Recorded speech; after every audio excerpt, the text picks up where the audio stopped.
Load stand pipe bridge. Truck pulls under, fill it up. He's full. Other truck pulls in, rotate it around. Keep going back and forth. Wash, rinse, repeat.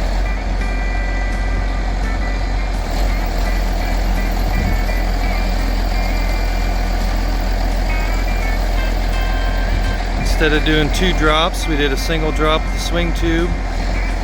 So that way, as the next truck pulls under, it's not dripping all over the truck and the cab and everything. This way it's only dripping as you swing the swing tube, and that's it.